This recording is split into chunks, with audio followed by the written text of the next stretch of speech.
নমস্কার, আমি মিঠু। শুরু করছি নজরে রাজ্য।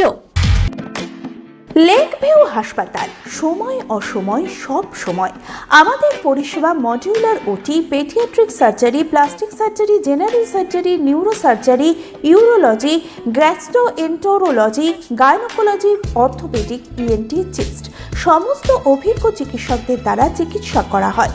সর্বোন্নত আইসিইউ, এইচডিইউ, প্যাথোলজি, সমস্ত রকমের USG, CT scan, X-ray, FNAC, biopsy, tapping.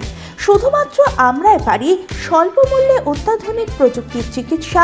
Kolkata ও হায়দ্রাবাদের বিশেষজ্ঞ চিকিৎসকদের সুপরামর্শ, নিজস্ব ফার্মাসিতে 20% ছাড়ে ওষুধ। প্রতি রবিবার প্রসূতি মায়েদের বিনামূল্যে ইউএসজি পরিষেবা। ঠিকানা লেক ভিউ হাসপাতাল, লালদিঘি মোহনা বাসস্ট্যান্ডের পিছনে, বহরমপুর, মুর্শিদাবাদ। বিদ্যাসাগর সেতু দিনভর বন্ধ রাখার সিদ্ধান্ত প্রত্যাহার করে নিল ট্রাফিক পুলিশ। রবিবার 16 ঘন্টা বন্ধ নয়, সারাদিন খোলাই থাকবে কলকাতা হাওড়া সংযোগকারী দ্বিতীয় হুগলি সেতু। শুক্রবার রাতে কলকাতা ট্রাফিক পুলিশের তরফে ডিসিপি নতুন বিজ্ঞপ্তি দিয়ে একথা জানিয়েছেন। এই মর্মে সংশ্লিষ্ট সব পক্ষকে নতুন করে নোটিশ পাঠানো হয়েছে তা উল্লেখ করেছেন তিনি।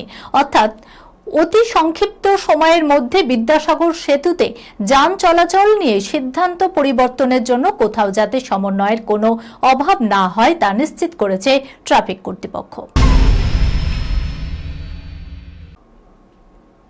26-এর ভোটে দল কার্যত মুখ থুবড়ে পড়েছে।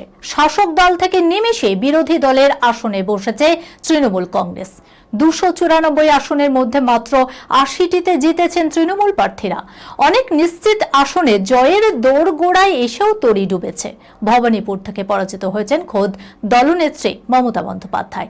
এই পরিস্থিতিতে হাল না ছেড়ে নতুন করে লড়াইয়ের ডাক আগে দিয়েছিলেন নেত্রী। শনিবার কালীঘাটের এক বাড়িতে পরাজিত প্রার্থীদের বৈঠকে তিনি সব জানালেন, কেউ দল ছেড়ে চলে যেতে চাইলে যেতেই পারে, নতুন করে দল গড়ে নেবেন।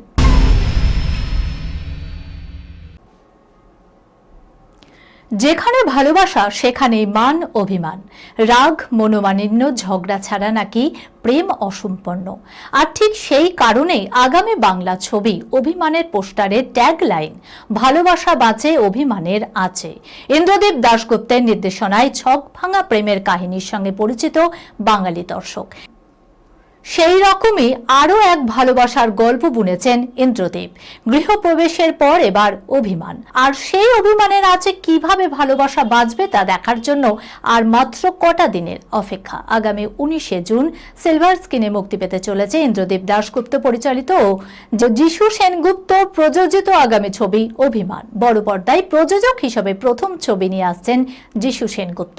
আর সেই সুবাদেই প্রযোজক যিশুর প্রথম ছবিতে দেখা যাবে ইন্ডাস্ট্রির জ্যেষ্ঠ পুত্র প্রসেনজিৎ চট্টোপাধ্যায়, সঙ্গে থাকবেন শুভশ্রী গঙ্গোপাধ্যায়ও। এবার একটু আসবো আবহাওয়ার খবরে। আন্দামানে বর্ষা প্রবেশ, আর দক্ষিণ পশ্চিম বঙ্গোপসাগরে সুস্পষ্ট নিম্নচাপ, তার প্রভাবে সক্রিয় দক্ষিণ পশ্চিম মৌসুমী বায়ু, সব মিলিয়ে উত্তরবঙ্গে ভারী বৃষ্টির সম্ভাবনা রয়েছে। যদিও কলকাতা সহ দক্ষিণবঙ্গে বৃষ্টির সম্ভাবনা নেই, বিকেলের দিকে হালকা ঝড় বৃষ্টি হতে পারে।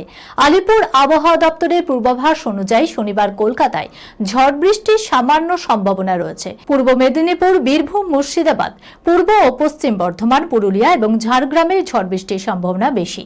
রবিবার থেকে বৃহস্পতিবার পর্যন্ত ঝড় বৃষ্টির সম্ভাবনা কমবে।